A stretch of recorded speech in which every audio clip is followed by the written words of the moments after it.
All right, folks, we've got Aaron Korbs here on the show. We've just finished what I've mentioned is one of the best episodes of the show in recent times. So head over to the Trading Up podcast to hear that. It went for about 50 minutes, 55 minutes.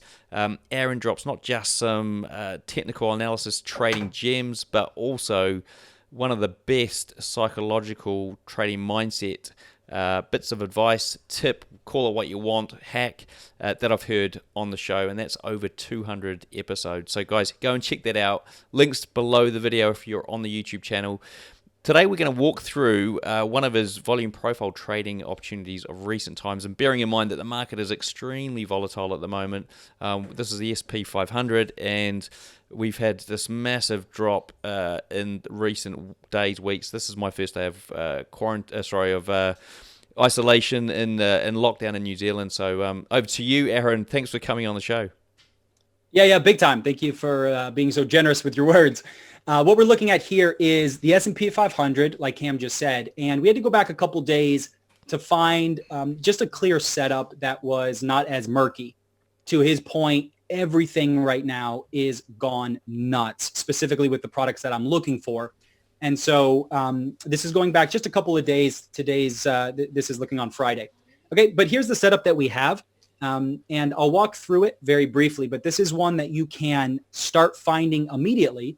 And you can look to not go out there and just trade it live, but look to start incorporating this, doing some demo trades, testing this yourself, building up your own skill with it, and then incorporate it to the trades you look for, because it's very, very high quality. All right.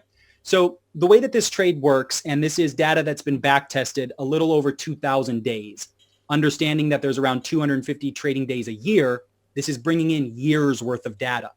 And the way that this tells us is that when we open up in range in value, okay, for those of you not familiar with profiling, this gray area is the value area.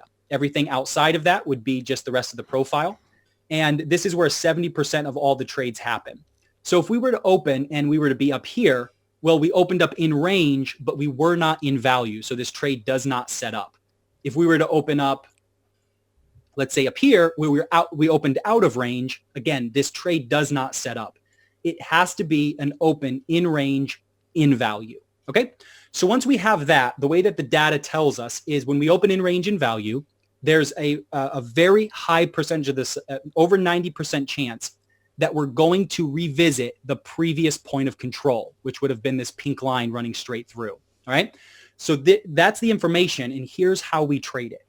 When we open up in range in value on the ES, what we need to see is some type of a move away from the point of control. If we open up and we just drop straight to the point of control, well, then it was a good idea, but it didn't give us an entry. All right. And then if it moves higher, we don't want to just get in at any random place. As traders, we always want to make sure that we're getting good prices. And something that would really help your trading is just making sure when you get in, you're leaning up against something intelligent, right?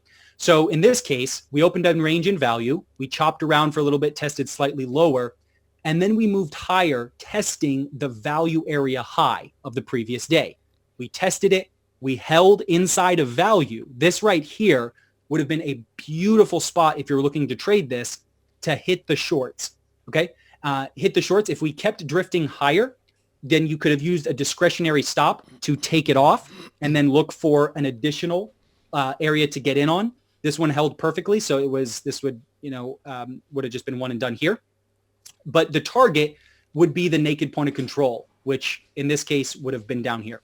So we open in range in value. We move away from the point of control up against some type of a level we can lean against, something that would be support or resistance. You'll hit the short, take that down to the previous point of control. And that's the setup. I call it the naked tractor beam. It's very powerful. It's definitely one that you would want to incorporate, or at least start looking and seeing if there's an edge there for you. Brilliant. Look, that's fantastic stuff. Was it the naked tractor beam? Great name for the setup. Look, Aaron, thank you very much for coming on the show. It's been a pleasure having you. And as I said, guys, if you want to find out more about how Aaron approaches the market and his full backstory as well, along with that massive trading mindset hack, then please head over to the tradingnut.com TradingView.com website. Now, before we wrap up, what's the best way for the guys to get hold of you? Again, probably on Twitter, just at Aaron Korbs. You can hit me up there. Brilliant. Okay. All right. Well, thank you once again for coming on. And guys, hopefully you found this useful.